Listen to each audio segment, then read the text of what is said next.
His first day as a transfer student. The moment he stepped into the school, the transfer student found himself under the scrutiny of the school bully. The reason? He had struck up a conversation with the school beauty. The bully shoved him so hard he slammed into a locker. "What are you looking at, weakling?" The bully sneered. His lackeys chimed in with jeering laughter. "Can't even stand up straight, legs turning to jelly." Ooh. As fate would have it, the transfer student and the bully ended up in the same class. When the transfer student walked in, rocking a sharp-tailored suit, his polished look made the bully's blood boil. "You can put lipstick on a pig, but it's still a pig," the bully muttered under his breath, his jealousy obvious. That was the final straw for the transfer student. He decided it was time to teach this bully a lesson. With deliberate steps, he strode up to the podium, holding his textbook. In one swift motion, he wrote Mr. Abagnale on the chalkboard in bold, confident letters, and drew a sharp line beneath the name. "My name is Mr. Abagnale," he declared firmly,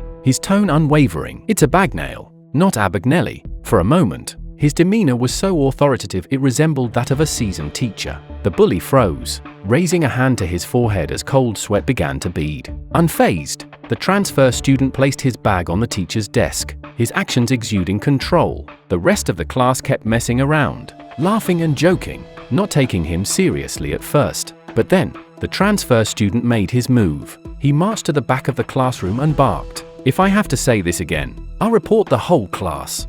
His commanding tone gave them chills. The students quickly scrambled back to their seats, silenced and subdued. In an instant, the transfer student had transformed into the most intimidating presence in the room. He was truly the boldest transfer student ever. This transfer student wasn't just bold, he was fearless. On his first day, he pretended to be the new substitute teacher. "Which chapter did you cover in the last French class?" he asked with a calm authority. "Chapter 7, someone replied. He casually flipped open the textbook to chapter 8, and began reading the French text aloud with flawless pronunciation, leaving the class in awe. Then, he strode over to the bully, who had caused trouble earlier. "You're the one who picked a fight with me, aren't you?" Without waiting for a response, he grabbed the bully by the arm and dragged him to the front of the room. "Read paragraph 5, he commanded, handing the textbook to the bully. The bully froze. He didn't know a single word of French, mumbling incoherently. He stood there, completely humiliated, while the class erupted in laughter. The once arrogant bully now looked like a defeated child, tears welling up as he struggled to save face. Even when the real substitute teacher finally arrived, they were so stunned by the transfer student's commanding presence that they assumed he must be the official replacement. "I've been covering this class the whole time," the transfer student said nonchalantly, confused and thinking the school had double booked. The substitute stormed off angrily. For an entire week, no one questioned the transfer student's role. Not only did he teach actual lessons, he assigned homework, organized a parent-teacher meeting, and even proposed taking the students on a study trip to France. By the time the school discovered the truth, it was almost too late. The principal called his parents to the school, explaining that their son had been teaching the French class all along. If we'd found out even a day later, the principal said, he might have just sold them like cattle. Meanwhile, the school beauty marched confidently to the dean's office with her sick note in hand. But before she could hand it over, the transfer student stopped her. "You should fold the note," he whispered. She looked puzzled. He leaned closer. If this were a real sick note, it would have been folded. Adults never hand over a full sheet like this. They fold it neatly and hand it to you to carry in your pocket. It has to look authentic. The school beauty's eyes lit up as she grasped the brilliance of his observation. She quickly folded the note and thanked him with a newfound respect. At that moment, his mother appeared, watching from afar with a disapproving frown. His father, however, saw something different, a spark of genius. "This is no ordinary kid," he said, exchanging a knowing smile with his son. What neither of them realized was how far this genius would go. Years later, that same boy would become one of the world's most infamous con artists. Operating in 27 countries, he would defraud unsuspecting victims of over $6 million, constantly staying one step ahead of the FBI. But the most astonishing twist? Not only would he evade capture, he'd eventually switch sides, becoming a consultant for the FBI, using his unparalleled expertise to help them crack the very types of cases he once masterminded. To this day, his legacy remains alive within the FBI. His incredible life story, a mix of cunning, charm, and audacity. How did it all unfold? Well, that's another tale entirely. Frank's father wasn't just a brilliant con artist, he was a chameleon. After years of scamming his way through life, he reinvented himself as a successful businessman, often sharing the stage with the city's mayor. He had a favorite saying, one he repeated often: 2 mice fell into a bucket of cream. One gave up and drowned, but the other kept paddling until it churned the cream into butter. And that mouse that never stops running. For a time, the world believed him. His charm and resourcefulness earned him respect and admiration, and Frank grew up in a household that seemed perfect, wealthy, loving, and full of promise. To young Frank, his father was a hero, a figure to idolize, but the facade didn't last. Soon, his father's financial empire crumbled. Bankruptcy forced them to abandon their luxurious mansion and move into a cramped apartment. In an attempt to rebuild, Frank's father sought a loan from the bank, but appearances mattered, and he knew how to craft an image. He rented a sleek Cadillac and took Frank to a tailor shop to rent suits. Timing, however, wasn't on their side. The shop had just closed. When the shopkeeper hesitated to help, Frank's father resorted to his signature trick. Unfazed, he loosened his grip on a fake gold necklace, letting it drop to the ground. "Ah, you must have dropped this," he said with a disarming smile, handing it over. The move worked like a charm. The shopkeeper, completely disarmed, unlocked the door. It cost less than $2, but had an amazing effect. The next day, dressed to impress, they arrived at one of the largest banks in the country. Frank's father, understanding the power of perception, had Frank pose as his chauffeur. As they pulled up in the Cadillac, the bank manager personally came out to greet them. But even with the perfect facade, his father's past caught up with him. His record of tax evasion denied him the loan. Life grew increasingly strained. Frank's dad, who he used to look up to, hit a rough patch, and even his mom had to start working outside to keep things afloat. Frank, once a privileged rich kid, had seen his life turn upside down after his family went bankrupt. Transferring to a public high school, he quickly became a target for bullies, but Frank wasn't one to play the victim. On his very first day, he pulled off a bold stunt,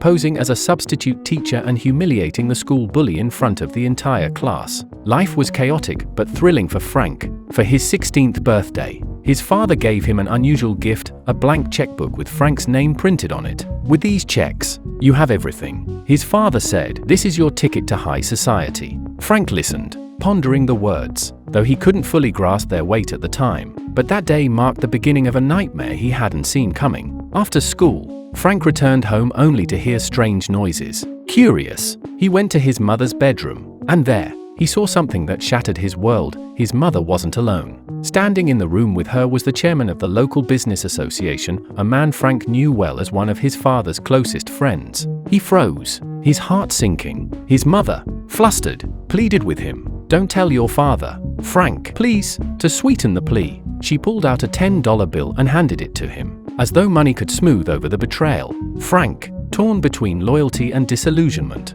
chose silence. He couldn't bring himself to destroy the illusion of a happy family, but his silence didn't save them. Just days later, his mother announced she was filing for divorce and had already hired a lawyer. She wanted Frank to come with her, but his father insisted he stay. Frank found himself trapped, forced to make an impossible choice between his parents, unable to bear the pressure, the heartbreak, and the confusion. He ran. He found himself at the train station, staring at the departures board, desperate to escape the chaos. He didn't know where he was going, with nothing left but the blank checkbook his father gave him. Frank found himself scraping by. He used the checks to pay for a room at a modest motel, but it didn't take long before the funds ran out. When the motel owner demanded payment, Frank was forced out onto the streets. Cold and desperate, Frank came up with an idea. He would forge checks to get cash from banks. His first attempts were rudimentary at best. Using a butter knife, he scraped off the printed date on the old checks, then erased the marks with an eraser until the paper was thin.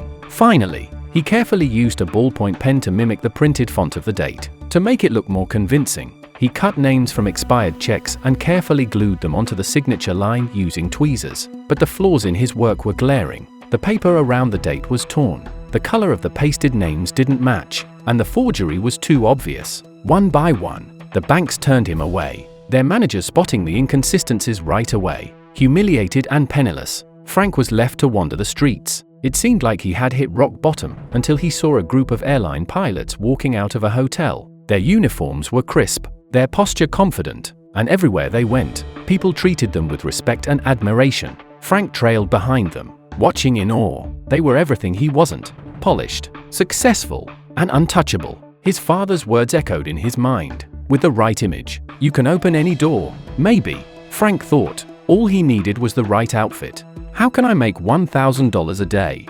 Posing as a school journalist, he contacted an airline under the guise of writing an article about aviation. The company fell for his charm and provided him with detailed information about pilots' duties and routines. One executive, impressed by the young reporter, even gifted him an expired pilot's license. Next, Frank called a uniform company, claiming he'd lost his uniform and urgently needed a replacement. Using the expired license as proof of employment, he walked away with a pristine pilot's uniform. Dressed in his crisp white shirt and pilot's cap, Frank transformed. He strolled confidently through the streets, head held high, drawing admiration from passers-by. To them, he was a young, successful airline pilot. With his new image, Frank returned to the banks. This time, no one doubted the legitimacy of his checks. One bank manager, who had previously kicked him out, now greeted him warmly, even inviting him to return anytime. Frank cashed a forged check for $100 with ease. But he didn't stop there. Settling into a luxurious hotel, Frank came up with another ingenious method to create convincing payroll checks. He soaked airplane model decals in water to carefully peel off the airline's logo and pasted them onto blank checks, making them appear like authentic paychecks. To complete the illusion, he placed the checks between the pages of a Bible, subtly hinting at his honesty. After letting the checks dry overnight, they were ready for use. The next day, Frank calmly walked into a bank with one of his forged payroll checks, worth $300. When the teller began scrutinizing the check under a light, Frank's quick thinking saved him. "You have the most beautiful eyes I've ever seen," he said, flashing a charming smile. Caught off guard, the teller blushed and lowered her gaze, completely forgetting to inspect the check further. She processed the transaction without hesitation. At just 16 years old, Frank had become a master of deception. Over time, his forged payroll checks multiplied. He had soaked decals from 88 model airplanes, and now his fake checks covered the floor of his hotel room like a sea of counterfeit paper. His scams had netted him tens of thousands of dollars, and his ambitions only grew. Thanks to his forged pilot identity, Frank discovered he could fly for free as a deadheading crew member. Boarding his first flight, he felt a pang of anxiety as the plane took off, but the fear melted away, replaced by excitement. He was living a fantasy, and he was invincible, or so he thought. On the flight, Frank charmed a stunning flight attendant with his signature move, casually revealing a necklace. "Did you drop this?" he asked with a charming smile. The icebreaker worked perfectly, and by the end of the night, Frank gained more than just experience in aviation. But Frank wasn't just chasing thrills, he was refining his schemes. He began dating a bank teller, using their relationship to gain insider knowledge about check security features. The teller playfully teased him, holding a check over her chest and pointing to it with a finger. "Right here," she said, her flirtation not lost on Frank. While she thought she was playing, Frank was learning. He absorbed every detail about bank anti-fraud measures, which he used to improve his forgery techniques.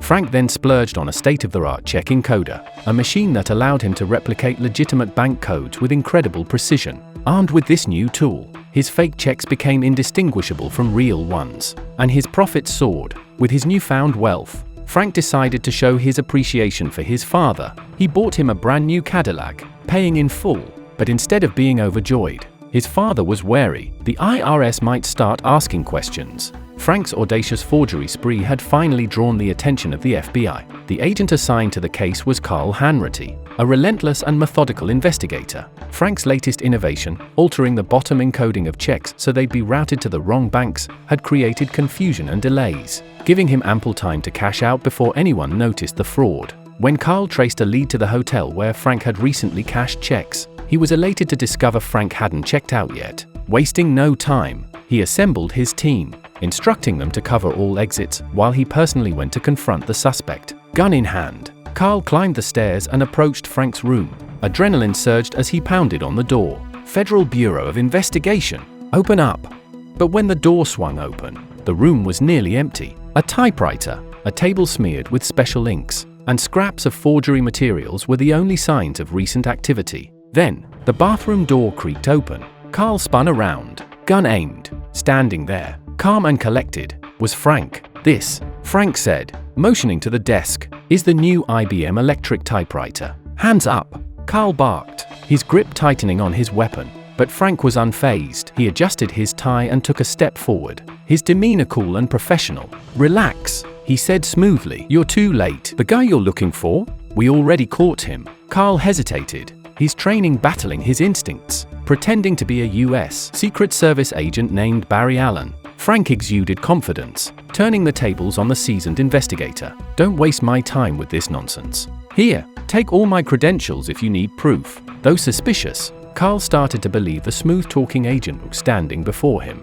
Frank seized the opportunity and moved to the window, pointing toward a man getting into a car across the street. "That's my partner. He's already got the suspect in custody," Frank explained. "I'd call the lab to secure the scene if I were you. We wouldn't want anyone contaminating the evidence." Frank swiftly pulled the curtains closed and turned back, his demeanor growing more impatient. "Look, I don't have time for these amateur questions. If you're really FBI, let me see your credentials." Caught off guard, Carl grabbed his ID and handed it over. Frank examined it briefly, then set it down with an air of disinterest. Frank then grabbed the typewriter and a stack of forged checks from the table. "I need to get this evidence downstairs," he said with authority. "You stay here and secure the scene." As Frank tensed, expecting trouble, Carl raised Frank's wallet instead of his gun. "You forgot this," Carl said, handing it back with a grin. "I'll hold on to it for a bit. I trust you." Carl plopped down onto the bed, convinced that the mission had been easy. He relaxed, but soon a nagging doubt crept into his mind. Curiosity got the better of him, and Carl opened the wallet to confirm its contents. But instead of finding the expected IDs and credentials, he discovered a pile of plain label paper. Confused, he rifled through every compartment, realizing too late that he had been tricked. The reality hit him like a punch. "Damn it, I've been played." Frantically, Carl dashed to the window, pulling the curtains open. But Frank was already running. He had vanished. Just as Carl realized the extent of the deception, Carl had caught a glimpse of his face. Without wasting a second, Carl issued a manhunt. Frank's face quickly made the headlines. News outlets were now calling him the Sky Bandit 007. The aviation authorities were furious, but they had no clue that Frank was, in fact, the notorious thief they were hunting. Meanwhile, Frank reveled in his new moniker. He enjoyed the thrill of being compared to James Bond, especially after watching all of the Bond films in a nearby theater. Frank even went so far as to buy a suit identical to the one worn by the iconic spy. Back at his hotel, as Frank walked down the hallway, he unexpectedly encountered a homeless woman. On Christmas Eve, Frank found himself in an unexpected situation with a beautiful woman. She cheekily compared herself to a commodity on a shelf, pricing herself at $1,000 for a night. Frank, always quick on his feet, pulled out a $1,400 fake check, and the two made a deal. She handed him $400 in change, and they spent the night playing poker. Frank ended up with a profit of $400. Meanwhile, FBI agent Carl was working overtime when he received a surprising call from Frank. "I'm sorry for what's happened," Frank said over the phone, "but I wanted to let you know where I am. I'm at the St. Devon Hotel, room 3113. Carl didn't believe a word of it. "You'll get caught sooner or later." He even guessed what was troubling Frank. "You don't have anyone else to call, do you?" Frank hung up abruptly. Carl's words had hit home. Frank was indeed alone, but Carl's jubilant mood didn't last long. He celebrated his small victory in the office, unaware that Frank wasn't lying this time. An employee at a fast food joint recognized the name on a file Carl was reviewing. It was the same as the alias Frank had used in his earlier cons. This led Carl to a sudden realization: the criminal was a teenager, a comic book lover who had run away from home. Carl immediately turned his attention to runaway reports and found Frank's mother listed in one of the files. Frank's mom actually married one of his dad's old friends. Through photographs, Carl was able to confirm that the 17-year-old criminal he was chasing was indeed Frank. Upon hearing the news that her son was involved in forging checks, Frank's mother immediately reached for her wallet. "How much does he owe? I can pay it." The total so far was about $3 million.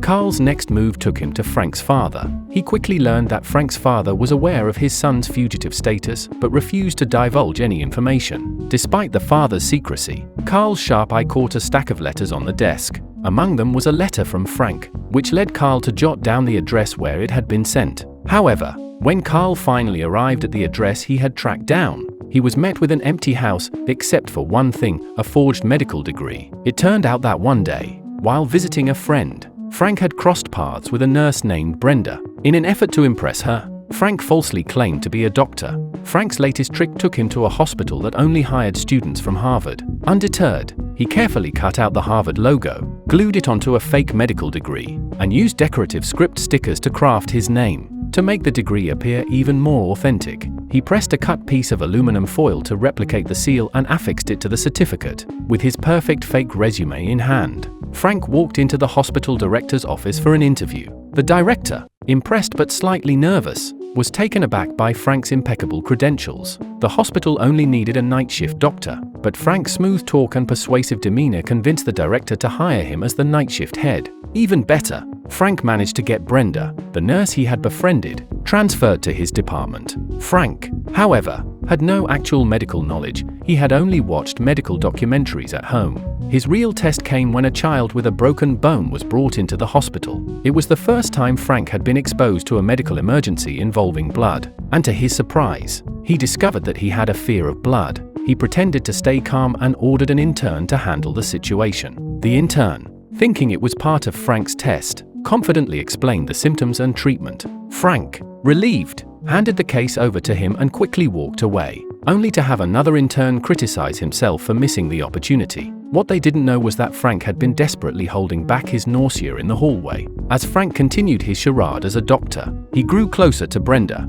Their relationship blossomed quickly, and they soon became a couple. Brenda, however, revealed something from her past that she had kept hidden. She had an abortion, and her parents had disowned her for it. This revelation struck a chord with Frank, and he found himself genuinely caring for her, more than just as a means of deception. Determined to make things right, Frank decided to propose to Brenda. He dressed in his finest clothes and told her that he was attending Harvard for medicine and had a law degree from Berkeley. However, when they arrived at Brenda's home, Frank was surprised by Brenda's father, who also happened to be a Berkeley graduate. The father, intrigued but cautious, began asking Frank more questions about his background. Frank, trying to maintain his composure, confessed, "I'm not a doctor, and I'm not a lawyer. I'm nothing. I'm just a kid who loves your daughter." His honest admission was misinterpreted by Brenda's father as a heartfelt declaration of love, and the father, touched by Frank's sincerity, softened. He said that he too had once been a poor young man and was impressed by Frank's devotion to his daughter. Without hesitation, he gave his blessing for the marriage. Meanwhile, Carl, still in pursuit of Frank, tracked down the hospital. But once again, Frank had vanished. Frank, the genius con artist, managed to acquire a law degree in just 2 days. With the help of Brenda's father, he secured a position as an assistant to a high-ranking judge. Frank mimicked what he saw in movies, studying the mannerisms and speech of lawyers, and appeared remarkably professional. Ladies and gentlemen of the jury, this is indisputable evidence. Before taking a seat, the judge, however, pointed out the absurdity of the situation. This is a pre-trial session. There is no jury, and only you and I are here. Meanwhile, Frank lived with Brenda and her family, and for the first time, he experienced what it was like to have a normal, warm family life. He began to wish for a peaceful existence, hoping to settle down and leave his criminal life behind. But when his father found out about Frank's intentions, he warned him, "You've gone too far now. There's no stopping this." On Christmas night, at the age of 19, Frank called Carl, telling him he wanted to quit and lead a normal life. But Carl, ever sharp, responded, "You've already scammed the banks out of $4 million.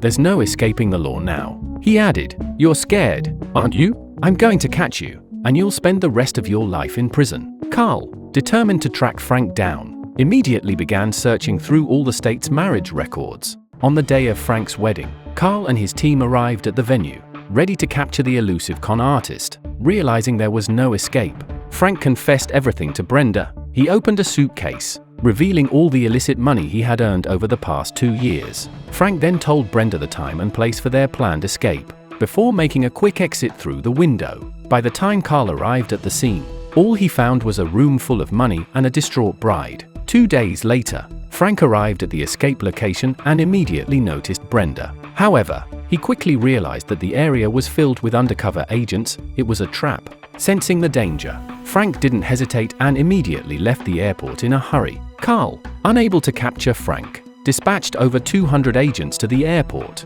determined to catch him.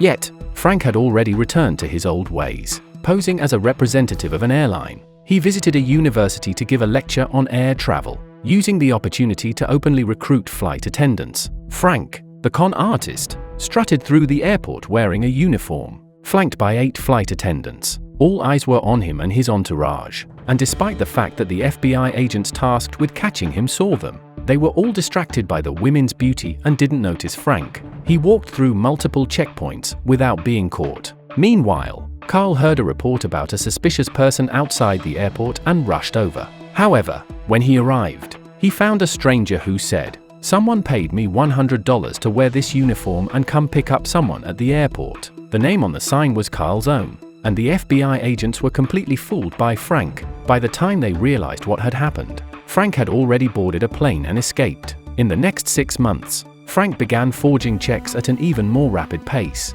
The FBI found his fake checks all over the world, and his skills had improved so much that even Carl himself couldn't tell the difference between real and fake. Carl decided to take a closer look at the checks themselves and went to a printing factory for advice. The veteran printer, with 50 years of experience, was amazed by the flawless forgeries, which used a special ink only available at a factory in France. Carl suddenly remembered that Frank's parents had met in a small town in France, and that connection must be significant to Frank. On yet another Christmas night, Carl arrived at the small, remote town with the printing factory. Carl, the police officer, finally caught Frank, the con artist, who was still printing fake checks. The counterfeits were flying everywhere. "Christmas is here, Carl," Frank said, greeting him warmly. Carl's arrival, however, was no surprise to Frank. He was now 20 years old and greeted Carl like an old friend. Carl, however, said, "There are over 20 French police officers surrounding this place. I may not have a gun,